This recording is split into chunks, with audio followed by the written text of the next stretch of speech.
नमस्कार मित्रों, मैं आज आपको बहुत सारे हमारे जो दर्शकगण हैं जो देखते हैं, सबसे पहले तो उनको नमस्कार।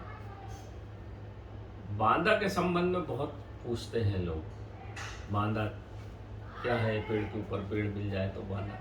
तो नाना प्रकार के कम से दिन में 200 फोन करते हो। तो मैंने सोचा आज आपको मेरे पास जो बांदे हैं वो मैं दिखा देता हूँ। बांदा क्या होता है ये बता देता हूँ। पहली बात तो मित्रों समझ लो, किसी दूसरे एक पेड़ पे दूसरा पेड़ उग जाए, जैसे नीम पे बरगद उग जाए, नीम पे आम उग जाए, नीम पे गूलर अक्सर मिलता है, वो बांदा नहीं होता। उसको दिमाग से निकाल दीजिए, वो बांदा नहीं होता। बांदा एक विशेष प्रजाति होती है। जो नीम के ऊपर बरगद उगेगा या बरगद के ऊपर नीम उगेगा या पीपल उगेगा तो वो क्या करेगा, उसकी खुद की जड़ें रहेंगी और वो मिट्टी से ही अपना जीवन यापन करता, उस पेड़ से कुछ नहीं लेता।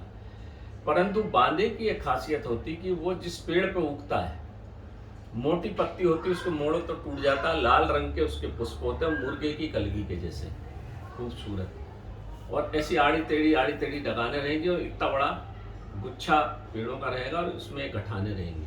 जिस पेड़ से जहाँ वो जुड़ेगा वहाँ गठान रहेगी, उसको बोलते हैं बांदा। वो पूरा की पूरा पोषण अपना उसी पेड़ से करता है।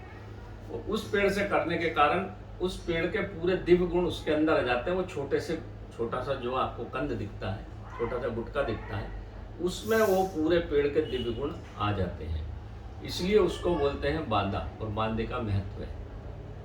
अब उसको लाने के लिए आपको शनिवार के दिन उसको अभिमंत्रित करिए। ओम नमः शिवाय के मंत्र से पानी चढ़ाइए, अक्षत पुष्प नैवेद्य धूप दीप और एक धागा बांध देना, कलाई जिसको बोलते हैं, इस तरह की कलाई उस पेड़ पर बांध देना। दूसरे दिन रविवार को रवि पुष्य नक्षत्र हो, आर्द्रा नक्षत्र और भरणी, ये दो नक्षत्र बहुत महत्वपूर्ण है। रवि पुष्य नक्षत्र हो, पुण्य तिथि हो, शुक्ल पक्ष हो, तब लाना चाहिए। और कभी भी 2 आदमी साथ में जाइए, एक अकेला कभी नहीं जाना चाहिए। मैं बताऊंगा कुछ बांदे खतरनाक होते हैं जिनमें कभी कभी मुसीबत का सामना करना पड़ता है। तो उसके लाने के लिए इसका मंत्र है ओम हिम चंडे हुम फट स्वाहा। ओम हिम चंडे हुम फट स्वाहा। इसका इतवार के दिन आप पहले वहाँ पे बढ़िया धूप दीप जलाइए, हवन यज्ञ 101 आहुति इस मंत्र से देना है। चारों तरफ चारों पांचों दिशाओं का बंधन करिए इसी मंत्र से। यम का मंथन करिए, काल महाकाल भैरव सबकी पूजा करनी है इसी मंत्र से। 101 पहले मंत्र से आप पढ़ लीजिए। इसके बाद आहूत दे दीजिए 11, और फिर इसी मंत्र से 10 दिशाओं का, यमों का, 24 यमों का आह्वान करके उनका बंधन, उनसे क्षमा याचना प्रार्थना कर लीजिए। अब हाथ जोड़ कर प्रार्थना करिए कि हम आपको इस कार्य के लिए ले जाएंगे। जो उसके कार्य हैं, धन संपत्ति सुख शांति, भूत बाधा, शनि ग्रह बाधा, ऐसा आपको जिस काम के लिए चाहिए आप उसको बोलिए। मैं बता दूंगा कौन सी चीज किस काम के लिए आती है। इसके बाद ओम वन दंडाय महादंडाय स्वाहा। ओम वन दंडाय महादंडाय स्वाहा, इससे 101 आहुति आपको फिर देना है हवन में। ओम दंडाय महादंडाय स्वाहा, 101 आहुति आप इसकी दीजिए। और फिर प्रार्थना करिए कि आपको हम ले जाने से किसी प्रकार की आपकी क्षति आपके प्रभाव में नहीं होना चाहिए। चंद्र भगवान को प्रार्थना करिए, भगवान शंकर की प्रार्थना करिए, फिर हाथ से तोड़ के लाना है। लोहे का प्रयोग इसमें बिल्कुल नहीं करना, या तो फिर खैर की लकड़ी की बढ़िया कुल्हाड़ी बना लीजिए, उससे भी काम हो जाता है। और पीत वस्त्र धारण करिए या सफेद वस्त्र धारण करिए। आपके साथ जो व्यक्ति जाएगा सब नहाए धोए होना चाहिए।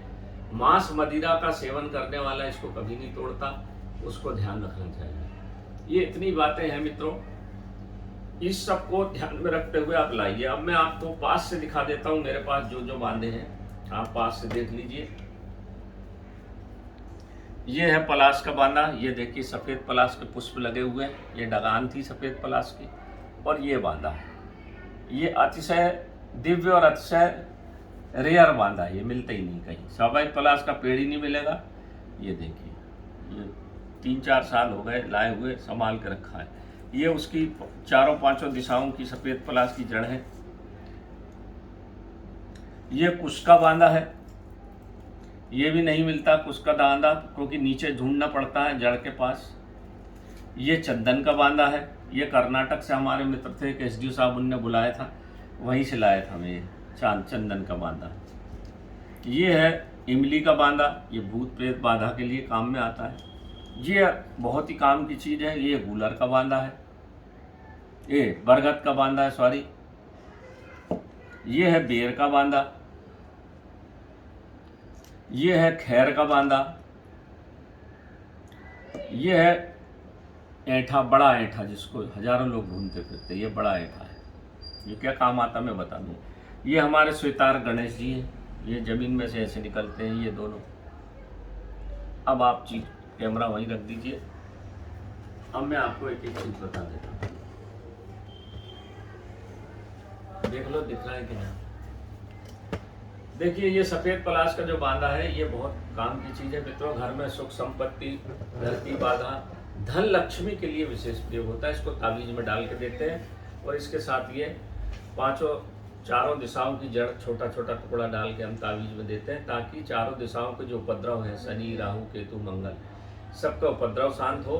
केतु पत्थर वाला ग्रह है, जिसके छाया में जो चंद्रमा और सूर्य को नहीं छोड़े वो आपको क्या छोड़ेगा। शनि की 7.5 में अगर राहु और केतु का योग आ गया और अंतरदशा महादशा आ गई तो आदमी भिखारी हो जाता है। उसको ठीक करने के लिए सफ़ेद पलाश का बांधे का उपयोग किया जाता है। ये है कुश का बांधा, ये भूत बाधा को दूर करता है मित्रों, कुश का बांधा, और धन संपत्ति के काम में आता है।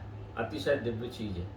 चंदन का बांधा आपके घर में, जिसके घर में हमेशा कलह होती रहती है, खानदान में कलह, भाई भाई में झगड़ा, मारा पीटी, लूट खून खच्चर, ये चंदन का बांधा अगर आप थोड़ा सा अपने घर में रखेंगे तो आपके घर में इस तरह के उपद्रव, भाई भाई की फूट और ये इस तरह की सब चीज, चंदन जैसा ठंडा होता है, उसी तरह से आपके घर में ये सुख संपत्ति को देता है, सुख शांति को लाने वाला, घर के उपद्रवों को शांत करता है। अब मैंने आपको जो बताया था ये इमली का बांधा है, ये है बांधा, और ये बांधा, ये इमली की डगान है, ये बांधे, ये किसी भी प्रकार की भूत बाधा को दूर करता है। इमली का बांधा जब भी तोड़ने जाएंगे मित्रों, बहुत अच्छा आदमी साथ में होना चाहिए, नहीं तो बांधा आगे सरकता है, पीछे आप रहते हो, कई बार बड़ी दुर्घटनाएं घट जाती हैं। इसमें विशेष सावधानी रखना है सफ़ेद पलाश में, और इसमें जरा सी भी चूक आपको बहुत ज़्यादा नुकसान पहुंचा सकती है। अब ये मैं आपको बताता हूँ बरगद, ये देखिए ये बांधा लगा है, ये पूरा बांधा है बरगद का बांधा। बरगद अतिशय वट वृक्ष है, भगवान शंकर का वृक्ष, आप लोग सब जानते हैं। ये बांधा जहाँ जिस वृक्ष पे रहेगा वहाँ पे सांप की बामी जरूर रहेगी। बांधा तोड़ने के पहले चारों तरफ से घूम के सांप अक्सर सांप रहता है बरगद पे, ध्यान रखिए, उसकी बामी भी होगी आसपास पक्का। जहाँ ये बांधा होगा वह बामी होगी, मैंने वीडियो में भी आपको बताया था। ये शुक्र को, जिनका शुक्र कमजोर होता है उनके घर में संतान प्राप्ति नहीं होगी, धन लक्ष्मी का नुकसान होगा, घर में पत्नी का कमजोर होगी शुक्र तो पति से कलह होगी, और पति का शुक्र कम होगा तो पत्नी से कलह होगी। इस तरह से कलह को ये वट वृक्ष है तो आपकी कलह को दूर करता है। भगवान शिव का है इसलिए भूत बाधा को दूर करता है, धन लक्ष्मी को लाता है। जैसा हम जानते हैं, आपको बरगद के नीचे अगर बरगद का पेड़ मिल जाए या बरगद के ऊपर बरगद का पेड़ लगा हुआ अलग से मिल जाए, वो घर में ले आइए, सब तरह की चीजें आपको सुख संपत्ति प्राप्त होती है। या फिर ऐसी जटा जो बरगद का किसी नदी में जा रही हो जटाएं, और पानी में हमेशा 12 महीने पानी में डूबी रहती हो, तो आपको वो जटा ला के घर में रखना है। उसका भी वही प्रभाव होता है जो बांधे का होता है। इस बांधे का जो बरगद के ऊपर बरगद गया, बरगद के नीचे बरगद होता है, वही पुण्य वही प्रताप बरगद के बांधे से मिलता है। भगवान शिव की चीज है ये, इसमें कोई दो मत है ही नहीं। बेर का बांधा शनिश्चर के लिए रहता है।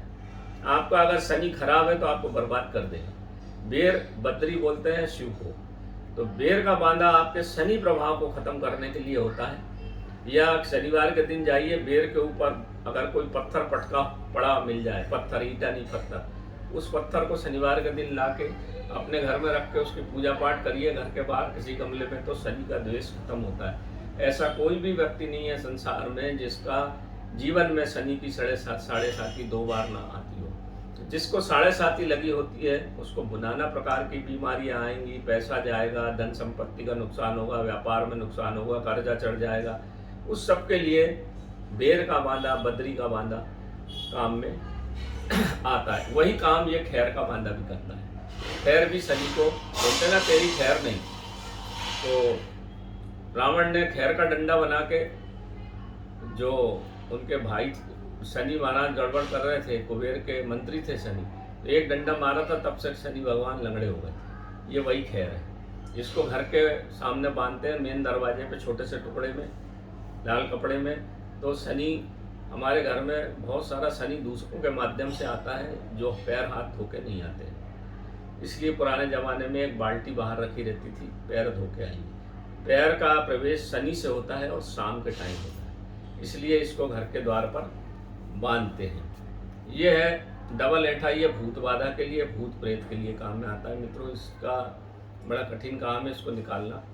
इसका छोटा सा टुकड़ा ताबीज पर रख के अगर अपन दे तो ये भूत बाधा, उपद्रव, जो जिन्न पिशाच, उसके काम की चीज़ है ये है हमारे इस बार निकाले थे चंद्रग्रहण में सफेद आर्क के गणपति। ये देखिए, ये बिल्कुल गणेश जी है। ऐसे 7-8 हैं मेरे पास, जो कुछ देना भी है लोगों को। ये मैं 2 दिखा देता हूँ, यहाँ जगह नहीं है। ये सूंड है, ये हाथ है, कान है, ये सब इस तरह से निकलते हैं। ये इनको सब हाथ से ही तोड़ दिए जाती है। इनकी डगाने जो कि बहुत लंबी लंबी रहती है। तो ये इस तरह से ये पूरा बांधे का विधान है मित्रों। और भी बांधे होते हैं, आम का बांधा होता है, पीपल का होता है। नीम का बांधा कभी नहीं लाना चाहिए, मैं आपसे हाथ जोड़ के निवेदन करूंगा। नीम का बांधा मारण क्रिया के लिए, उच्चाटन और मारण के लिए होता है। किसी को मारना हो तो अगर विधिवत नीम का बांधा लाए तो वो काम करता हो। बताऊंगा नहीं विधि में, क्योंकि वो खराब चीज़ है, उसको बताना मैं नहीं समझता। बेल का बांधा भी अच्छा होता है, बेल का बांधा मेरे पास है नहीं अभी। तो इस तरह से मित्रों सब चीज़ें, ये बांधा का पूरा विधान है जो मैंने आज आपको बता दिया। जिस किसी सज्जन को चाहिए होगा तो मेरे को व्हाट्सएप करेंगे, फ़ोन मत करें। ताबीज़ जो भर के हम दे देते हैं या घर में रखने के लिए छोटा सा टुकड़ा दे देते हैं। तो नमस्कार मित्रों, मैं पंडित अखिल सुखी। जय महाकाल आयुर्वेद। मेरा मोबाइल नंबर है 9165823800। नमस्कार।